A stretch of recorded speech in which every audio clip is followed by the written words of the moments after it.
Okay, so you're trying to get out a stubborn, well, you maybe suspect it's going to be stubborn, even if it isn't. You want to not damage the end of the fastener that's in the head of the fastener that's in the bike, or connected to something. So it doesn't hurt to take out a pair of vice grips. I don't like to use them very much, but in this case, no worries. Tighten it up so that's super snug on there.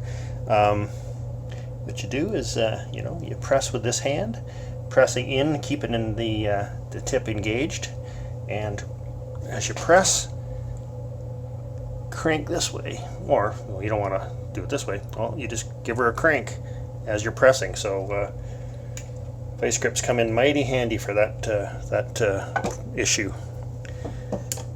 If you're running into tight issues with something that's got a positive engagement, I would not hesitate using this trick. Let's say you're trying to get an Allen head out and it's pretty tough. Just don't mind using your an extension piece such as this. Basically, give you some nice extension, and you can push in too. Probably the same thing. Well, the same thing. Just an old adjustable crescent wrench, whatever you call it, and same idea. You're pressing in and you're getting that extra leverage. Shop floor mat, highly recommended. What, $10 or so? Nice cushiony rubber, prevents the fatigue from your from standing in front of your workbench for too long, and it gives that little extra cushion and keeps your feet warmer, and like I said, the fatigue in your feet is reduced. And also up your legs. It's also good for if you're outside and you have to work near the grass or whatever, even on the driveway. You can bring this baby out, put it beside your bike.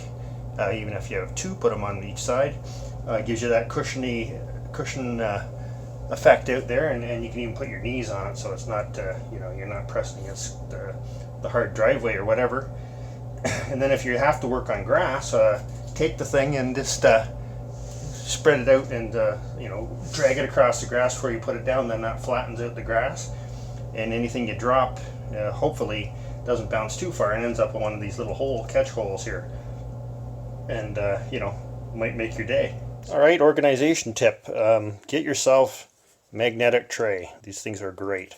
They're all built differently, different sizes, whatever, but I never thought much of it until I started using them. And as the name says, it's magnetic, and all your little bits and pieces just stay in there. This piece of plastic. I mean, you can't get better than that. Look at that. As you throw your stuff in there, of course, it's got to be metal, but stay organized and keep your little pieces. Like, they could go missing so easily. So I like this little trick for keeping, a number of fasteners organized and together of different length. And we typically use this on side covers, cases, things like that, where you're going to have it apart for a fair length of time. It's not just a quick maintenance job or inspection.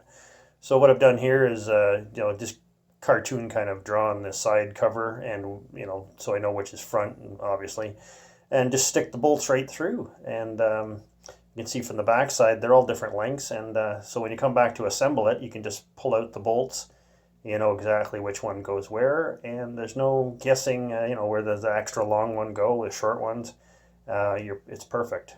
And just to carry on with that a bit, let's say you messed it up and threw them all into a bin. What you do is assemble it and stick the bolts in as best you can, and till they're all sticking out the same length, and that'll tell you that they're lined up back where they should be. It's a good little trick if you've not kept yourself organized. So that makes sense, because then they're all going to tighten up the same amount when they're torqued down, which is what you want. So that's a couple little tricks there, 2 for 1.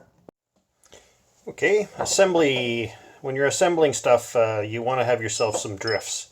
I think these are drifts because they got flat ends on them versus a punch, but almost the same thing.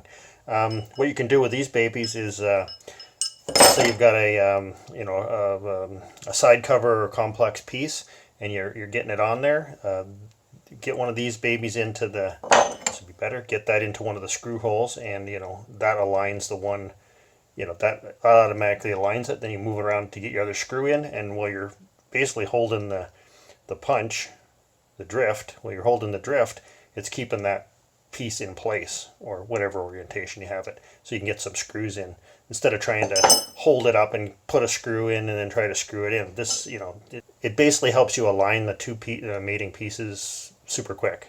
You got the taper goes in, it basically takes this place of the fastener, then you get the other fasteners in. You're practically guaranteed to have an alignment when you put that taper in. So handy to have around.